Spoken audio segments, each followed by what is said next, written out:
Hello, അസ്സലാമു അലൈക്കും. എന്തുണ്ട് വിശേഷം? എനിക്ക് എപ്പോഴും ഫ്രഷ് തേങ്ങ കിട്ടിയാൽ ഒരു അസുഖം ഉണ്ട് കേട്ടോ. എപ്പോഴും ഞാൻ അവില് കൊണ്ടുവെക്കും. കണ്ട, തേങ്ങ കൊണ്ടുവന്ന പാടുമാണ് എനിക്കിഷ്ടമുള്ളൂ, അല്ലാതെ ഇഷ്ടമില്ല. എന്നിട്ട് അവില് നമ്മളിങ്ങനെ എടുക്കുന്നത് ഭയങ്കര രസമാട്ടോ. ഇതിൽ ഞാൻ പഞ്ചസാര ഒന്നും ഇടുന്നില്ല, പഞ്ചസാര ഇടുന്നില്ല. അവിലിങ്ങനെ എടുക്കുക. ഇപ്പം കൊണ്ടുവരിച്ചതാണ് കേട്ടോ കടയിൽ നിന്ന്. നല്ല ചെറിയതായിട്ട് ഒരു ചിരകി തന്നിട്ടുണ്ട്. എന്നിട്ട് ഇങ്ങനെ തേങ്ങ ഇടുക. അപ്പോൾ ഇത് പഞ്ചസാര ഒന്നും ഇടാതെ ഭയങ്കര ടേസ്റ്റാണ്. ഇങ്ങനെ പഴം ഇങ്ങനെ പൊഴിക്കുക.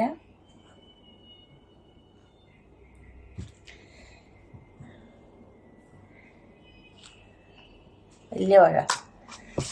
എന്നിട്ട് ഇങ്ങനെ കൈകൊണ്ട് വേണം കുഴക്കാൻ കേട്ടോ. ഇതിങ്ങനെ കുഴച്ച് ആ തേങ്ങയിലെല്ലാം ഇങ്ങനെ നന്നായിട്ട് ഈ അവിൽ അരിയണം കേട്ടോ. ഇങ്ങനെ നന്നായിട്ട്. എൻ്റെ പൊന്നെ, ഇതിൻ്റെ രസമില്ല. ഇങ്ങനെ കുഴച്ചിട്ട് അങ്ങനെ തിന്ന.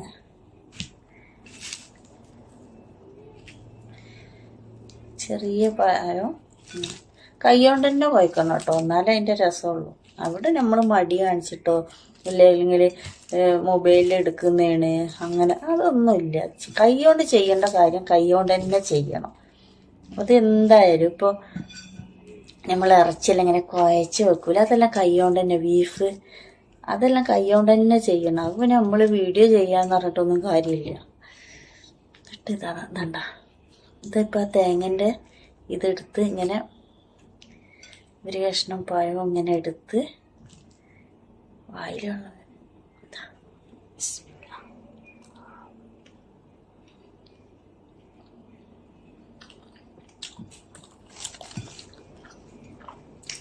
കുറച്ച് തേന ഉണ്ടെങ്കിൽ ഇങ്ങനെ വിറ്റിച്ച് കഴിക്കണം. സൂപ്പറാണ്. പഞ്ചസാര ഒട്ടും ഇടരുത് കേട്ടോ, ഒട്ടും ഇടരുത്. അതിൻ്റെ ടേസ്റ്റേ പോകും. തേനാണെങ്കിൽ സൂപ്പറാണ്. ഇങ്ങനെ കഴിക്കണം.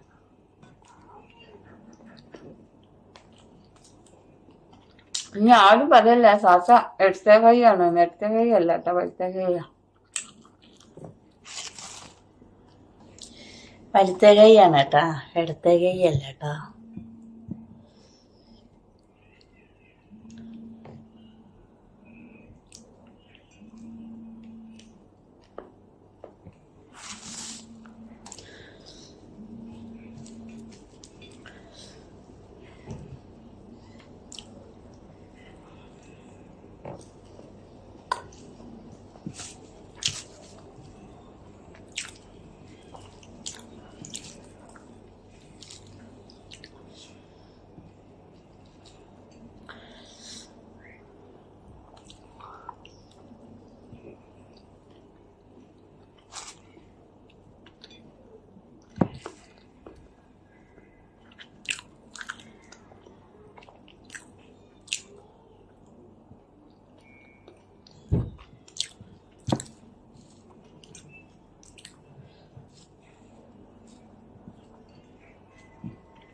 ഇത് ഫ്രഷ് തേങ്ങ തന്നെ ചെയ്യണം കേട്ടോ. തേങ്ങയെല്ലാം വാങ്ങിയാലും അപ്പം ചെയ്യണം. നാട്ടിലെല്ലാം നമുക്ക് അപ്പം ചിരകിയിട്ട് ചെയ്യാമല്ലോ. ഇവിടെ ആകുമ്പോൾ നമുക്ക് ഇങ്ങനെ വാങ്ങുമ്പോഴേ ഇത് ചെയ്യാൻ പറ്റും. ഫ്രീസറിൽ വെച്ചാൽ ഇതാവില്ല കേട്ടോ.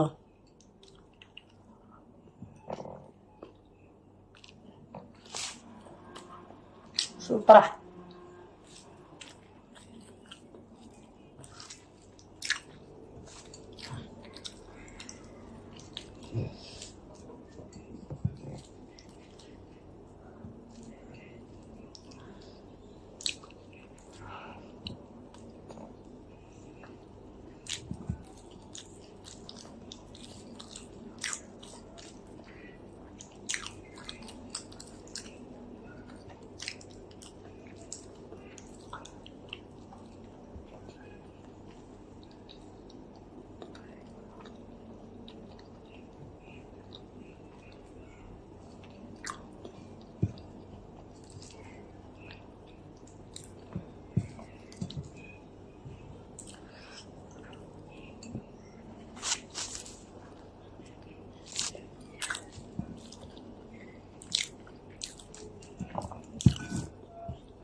എല്ലാം കഴിച്ചു കഴിഞ്ഞു.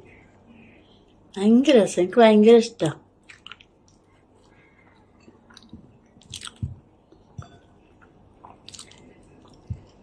ഇനി രാത്രി നോമ്പിനല്ല, അധികം പൊളിച്ചക്ക് ഇതന്നെ ഇരിക്കും. അപ്പോൾ ഞാൻ നോമ്പെല്ലാം തുറന്ന് ഇതാകുമ്പോൾ എനിക്ക് കടിനോടൊന്നും താല്പര്യമില്ല, എപ്പോഴേലും ഉണ്ടാക്കുള്ളൂ. എനിക്ക് ചോറാണ്. പിന്നെ ചോറ് കഴിഞ്ഞ് തരിയെല്ലാം ഉണ്ടാക്കും കേട്ടോ. തരിയെല്ലാം ഭയങ്കര ഇതാ. പിന്നെ കഞ്ഞി ഉണ്ടാക്കല, കഞ്ഞി സൂപ്പറായിരിക്കും.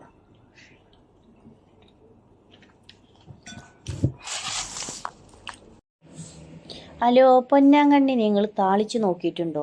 ഭയങ്കര ടേസ്റ്റാണ്. ആദ്യം പൊന്നാങ്കണ്ണി നന്നായിട്ട് അരിഞ്ഞ് നന്നായിട്ട് കഴുകിയെടുക്കുക.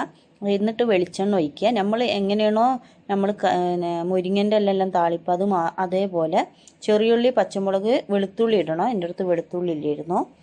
ഇന്നലത്തെ മീൻ കറിയാണ് കേട്ടോ. എന്നിട്ട് നന്നായിട്ട് മൂത്ത് വരുമ്പോൾ കഞ്ഞിവെള്ളം ഒഴിച്ചു കൊടുക്കണം. കഞ്ഞിവെള്ളം നിർബന്ധമാണ്, അത് നിങ്ങൾ ഒഴിവാക്കി കളയരുത് കേട്ടോ. കഞ്ഞിവെള്ളം തിളച്ച് വരുമ്പോൾ അതിലേക്ക് നമ്മൾ ഈ പൊന്നാങ്കണ്ണി ചീര, ഉപ്പ് ആവശ്യത്തിന് ഇട്ട് കൊടുക്കുക. പൊന്നാങ്കണ്ണി ചീര അതിലേക്ക് ഇട്ട് കൊടുക്കുക. മുരിങ്ങൻ്റെ ഇലനെക്കാട്ടി ടേസ്റ്റുള്ളൊരു സാധനമാണ് ഈ പൊന്നാങ്കണ്ണി താളിച്ചിട്ട് ഞാൻ കഴിച്ചു നോക്കുമ്പോൾ. അങ്ങനെ നിങ്ങളൊന്ന് ചെയ്ത് നോക്കൂ കേട്ടോ. എല്ലാവർക്കും ഒരേപോലെ ഇഷ്ടപ്പെടും. ഭയങ്കര ടേസ്റ്റ് ഉണ്ട് കേട്ടോ. ഇനി നമുക്ക് ഒരു പരിപാടിയില്ല, ഇത് വേവിച്ചെടുത്താൽ മതി. ഇതിൻ്റെ കൂടെ ഒരു ഉണക്കമീനും ഉണ്ടെങ്കിൽ സൂപ്പറാണ് അന്നത്തെ ചോറ് കഴിക്കൽ. കണ്ട, നന്നായിട്ട് വെന്ത്. പൊന്നാങ്കണ്ണിക്ക് വേവ് കുറവാണ്. കണ്ട, കഞ്ഞിവെള്ളം തന്നെ എടുക്കണം, അതാരും മറന്നു പോകരുത്. നമ്മൾ എങ്ങനെയാണോ മുരിങ്ങൻ്റെ ഇല താളിക്കുന്നത് അതേപോലെ താളിച്ചെടുത്താൽ മതി പൊന്നാങ്കണ്ണി ചീര. നിങ്ങൾക്ക് ഒരുപാട് ചോറ് കഴിക്കാം, അത്രയും ടേസ്റ്റാണ്. അപ്പോൾ ഇത് ഉണ്ടാക്കാൻ ആരും മറക്കരുത്. ഇത് ഇഷ്ടപ്പെട്ട സബ്സ്ക്രൈബ് ചെയ്യുക, സപ്പോർട്ട് ചെയ്യുക.